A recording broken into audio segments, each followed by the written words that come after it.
Qizlarning otalari uyalmasligi kerakmi? Yurakni ezuvchi haqiqiy hikoya. Eshik oldida turgan ota. Eshik qo'ng'irog'i chalinishi bilan men uni ochdim. Mening biologik otam u yerda turardi. Yuzidagi tanish tabassum va qo'lida kichik quti. Men biroz tayyor emas holda dedim. Ota, kiring. Ichkariga kirgandan so'ng otam qutini uzatdi va dedi: "Mana onajon, sizning eng sevimli jageri piragingiz. Onangiz tayyorladi. Sizni ovqatlantirmasdan qanday ovqatlanamiz?"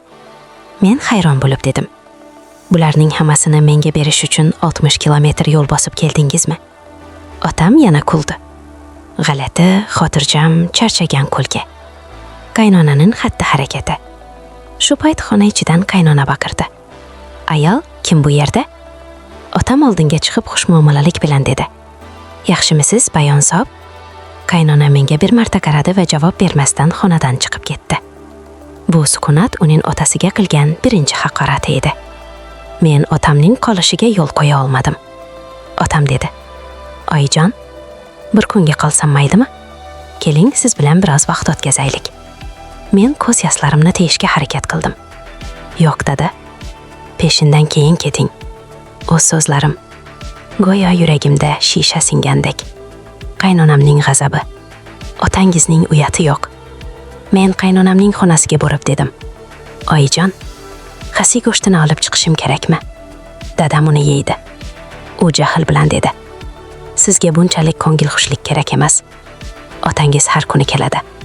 Unga yana xasi pishirishingiz kerakmi? Bu yigitda uyat yo'qmi?"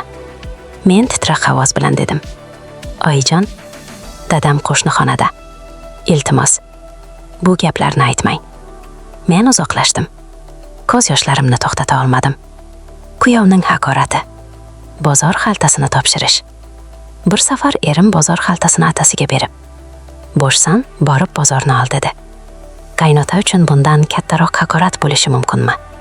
Lekin otam hech narsani tushunmadi. U tabassum bilan bozorga bordi.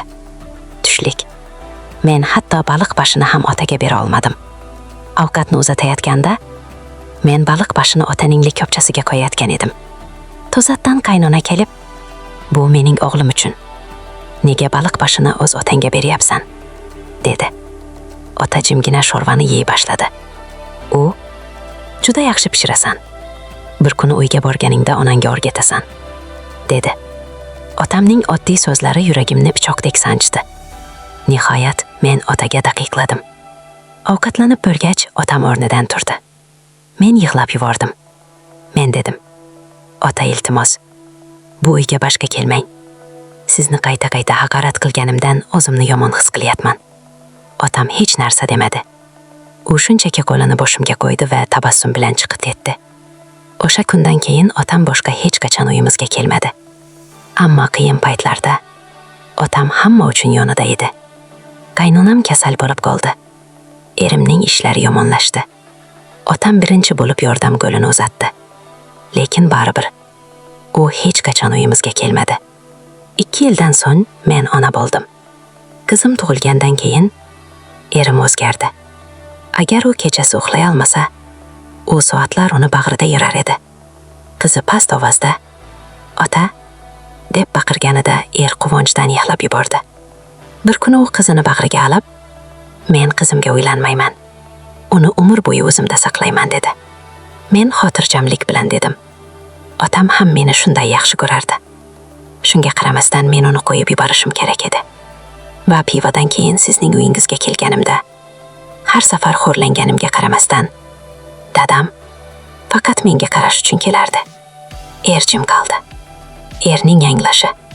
Qizga ota bo'lishda uyat yo'q. Ertasi kuni ertalab erimning yuklarini yig'ishtirib o'tirganini ko'rdim. Men dedim: "Qayerga borasiz?" Er qizga qarab dedi: "Men otangizning oldiga qizga ota bo'lish mas'uliyatini o'rganish uchun boraman. Chunki menda u kabi sabr taqat yo'q. Men ham o'rganmoqchiman. Nima uchun qizlarning otalari uyalmasligi kerak?"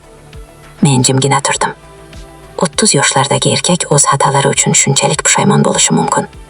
Men buni birinchi marta ko'rdim. O'sha kundan keyin mening erimga qarshi hech qanday shikoyatim yo'q.